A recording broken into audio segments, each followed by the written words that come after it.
आज हम बात करेंगे वेनेजुएला की, आज हम बात करेंगे ट्रंप की, और आज हम बात करेंगे कि कैसे ट्रंप चाहता तो है वेनेजुएला की धरती को धरती पर अपना कब्जा करना और उसके तेल पर कब्जा करना, लेकिन क्या वो कर पाएगा? क्या उसके लिए वो घातक सिद्ध सिद्ध होगा, या फिर वो उसके लिए एक अभिशाप बन जाएगा? आज हम इसी पर बात करेंगे। आप सोचिए कि डोनाल्ड ट्रंप कहते हैं कि हम वेनेजुएला का तेल ले लेंगे और फिर अमेरिका जीत जाएगा। सुनने में ये किसी जैकपॉट से कम नहीं लगता, है ना? दुनिया का सबसे बड़ा तेल का भंडार और दुनिया की सबसे ताकतवर सुपर पावर। लेकिन ट्विस्ट ये है कि जिस तेल पर ट्रंप की नजर है, वही तेल वेनेजुएला को अमीर नहीं बर्बाद कर चुका है। दूसरी तरफ सऊदी अरब, कम तेल है उसके पास, लेकिन बेहिसाब दौलत है। तो सवाल सीधा है, अगर तेल सब कुछ होता है तो वेनेजुएला कंगाल और सऊदी अरब अमीर क्यों है? इसका सबसे बड़ा रीजन है क्योंकि हर तेल सोना नहीं होता है। सऊदी अरब का तेल हल्का है, मीठा यानी स्वीट है, यानी उसमें कम सल्फर है, आसानी से जमीन से निकलने वाला है और सस्ता तथा आसान रिफाइनिंग उसे और भी दुनिया में बेचने लायक बनाती है। लेकिन वेनेजुएला की जो तेल है, वेनेजुएला का जो ऑयल है, जो क्रूड ऑयल निकलता है, वो थोड़ा सा भारी है, उसमें सल्फर ज़्यादा है और जो अतिरिक्त मिनरल्स हैं वो थोड़े से अधिक हैं। तो अब उसको निकालने में भी थोड़ा मुश्किल होता है और पाइपलाइन को भी वो खराब करता है और बेचने से पहले उसे अपग्रेड भी करना पड़ता है। तो कागज पर अगर हम देखें पेपर पर, तो वेनेजुएला का जो ऑयल है वो उसके पास मात्रा तो ज्यादा है, उसके पास बैरल ज्यादा है, लेकिन हकीकत में हर बैरल महंगा और सिरदर्द है। लेकिन अब यहाँ पर अब देखते हैं कि जो रिजर्व होता है, ऑयल रिजर्व होता है, वो किसी देश को अमीर नहीं बनाता, प्रोडक्शन बनाता है। असली इकोनॉमिक का नियम समझिए, reserve is not equal to पैसा। ठीक है, अब यहां से हम आगे देखते हैं कि जब तेल निकलता है और बिकता है और समय पर पहुंचता है तभी पैसा मिलता है। वेनेजुएला के पास बड़े रिजर्व हैं, लेकिन टूटी हुई इंडस्ट्री है, पुराने उपकरण हैं, निवेश की कमी है और इंजीनियर और एक्सपर्ट देश छोड़ चुके हैं। अब सऊदी अरब की क्या है? सऊदी अरब में ऐसा क्या है? सऊदी अरब में वेनेजुएला से कम रिजर्व है, लेकिन सुपर एफिशिएंट सिस्टम है। सऊदी अरामको एक कंपनी है, दुनिया की सबसे ताकतवर ऑयल कंपनी है। उसके पास डिसिप्लिन है, टेक्नोलॉजी है और स्केल है। नतीजा साफ है कि वेनेजुएला कागजों पर अमीर दिखता है, लेकिन जिंदगी में गरीब है। सऊदी अरब कम तेल है, लेकिन उसके पास ज्यादा पैसा है। ये इसे हम एक वर्ड कहेंगे, एक फ्रेज कहेंगे, रिसोर्स कर्स। जब तेल देश को खा जाता है, रिसोर्स कर्स यानी क्लासिक उदाहरण है उसका। जब तेल के दाम ऊपर थे तो सरकारें खुले हाथ से खर्च करती रही, सब्सिडी और लोक लुभावनी योजनाएं लोगों में बांटते रहे।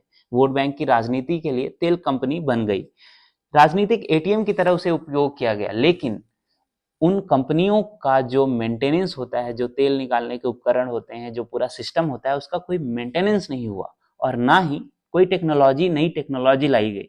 तो इसके कारण पूरा का पूरा जो डाइवर्सिफिकेशन नहीं हो सका उस वेनेजुएला की इकोनॉमी का। तो वेनेजुएला का इकोनॉमी का अगर डाइवर्सिफिकेशन नहीं हुआ तो पूरा, जैसे ही तेल का दाम, तेल का जो प्राइस है वो मार्केट में गिरा, वर्ल्ड मार्केट में गिरा, तो पूरा का पूरा वेनेजुएला की इकोनॉमी ध्वस्त हो गई, पूरी करेंसी ध्वस्त हो गई, महंगाई आसमान पर पहुंच गए, खाना दवा सब इंपोर्ट पर निर्भर करना पड़ा। लेकिन सऊदी अरब का क्या है? सऊदी अरब का तेल पर निर्भर है, लेकिन फर्क यह है कि इस सेक्टर में लगातार निवेश किए जाते रहे। वहां पर सोवरेन वेल्थ फंड क्रिएट किए जा रहे हैं। वहां पर विजन 2030 का जो विजन है उसे धीरे धीरे विविधीकरण और दोनों पेट्रो स्टेट किए गए। लेकिन संस्थाओं की गुणवत्ता ही सब कुछ तय करती है। अब यहाँ पर हम देखेंगे कि वेनेजुएला का तेल बिकता क्यों नहीं है। अब जरा तेल को पास से देखिए। वेनेजुएला की जो तेल होती है उसमें वो थोड़ा हेवी होता है, उसमें वो एक्स्ट्रा हेवी क्रूड बोला जाता है उसे। उस वो इतना गाढ़ा होता है कि पाइपलाइन में बहाने के लिए उसे हल्का उसमें तेल मिलाना पड़ता है। सल्फर और मेटल से भरा पड़ा होता है। रिफाइनरी को खास एक यूनिट चाहिए होती है। 3 बड़ी-बड़ी दिक्कतें आती हैं इसमें। खरीदार कम होते हैं, हर रिफाइनरी इसे नहीं संभाल सकती और खर्च ज़्यादा होता है, जिसमें लगातार अपग्रेडिंग, डाइल्यूटेंट और प्रोसेसिंग की ज़रूरत पड़ती है और दाम कम होता है। जो रिफाइनर होते हैं वो डिस्काउंट मांगते हैं, मतलब बेचो भी सस्ते में। अब यहाँ देखते हैं ट्रंप का एंगल क्या है। क्या अमेरिका को इससे कोई फायदा होगा? इसे अब राजनीति से जोड़ते हैं। अगर अमेरिका या ट्रंप को वेनेजुएला का तेल मिल भी जाए तो क्या गेम बदल जाएगा? संभावित है, ऐसा संभावित हो सकता है। क्या है फायदे वो देखते हैं। यूएसए के पास गल्फ कोस्ट की रिफाइनरी जो है वो हेवी तेल को रिफाइन करने के लिए बनी है, जो वेनेजुएला में पाया जाता है, जो हेवी क्रूड जिसको बोला जाता है, उसको रिफाइन करने के लिए बना हुआ है। वेनेजुएला की जो सस्ता तेल है वो भारी है, लेकिन अमेरिका का हल्का शेल ऑयल है जो मुनाफा ही मुनाफा देगा। तो रूस के भारी तेलों का आंशिक विकल्प भी वही हो सकता है। जो रूस से हेवी क्रूड ऑयल आते हैं तो उसका भी विकल्प वो वही हो सकता है। लेकिन यहाँ दिक्कतें भी हैं। अब दिक्कतें क्या है कि वेनेजुएला का जो इंफ्रास्ट्रक्चर है वो जर्जर है, जर्जर हालत में है। सालों का निवेश चाहिए, सिर्फ 1 साल 2 साल या 3 साल में ये होने वाला नहीं है। तो इसके लिए ये कंटिन्यूअसली लगभग नहीं तो 6-7 साल इन्वेस्ट करना पड़ेगा अमेरिका को, तब जाकर उसे कुछ फायदा होंगी।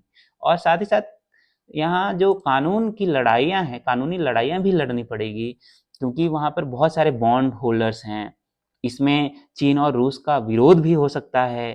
तेल लूट की छवि, यानी अमेरिका को अमेरिका की छवि ऐसी बन गई है कि जहाँ पर भी वो अटैक करते हैं, चाहे वो इराक हो, चाहे वो लीबिया हो, चाहे वो अब वेनेजुएला हो, तो ये सारी कंट्रीज में जिस तरीके से अटैक हुए हैं, इससे अमेरिका की छवि जो है वो एक तेल लूट करने वाले देश के रूप में बन गई है। तो ये कोई हॉलीवुड स्टाइल ऑयल होस्ट नहीं है, बल्कि धीमा, महंगा और बेहद गंदा खेल है। असली सबक यही है कि ये कहानी सिर्फ ट्रंप की नहीं है, ये कहानी सिर्फ वेनेजुएला या सऊदी अरब की नहीं है। तेल आपको ताकत भी दे सकता है और बर्बाद भी कर सकता है। सब कुछ निर्भर करता है कि आपके तेल की क्वालिटी पर, आपकी संस्थाओं की ईमानदारी पर और आपकी लॉन्ग टर्म सोच पर। वेनेजुएला सिखाता है कि दुनिया का सबसे बड़ा तेल भंडार भी गरीबी दे सकता है, और सऊदी अरब दिखाता है कि बेहतर भूगोल, बेहतर मैनेजमेंट और बेहतर दौलत से यही तेल बेहिसाब दौलत दे सकती है। यही है तेल की असली कहानी।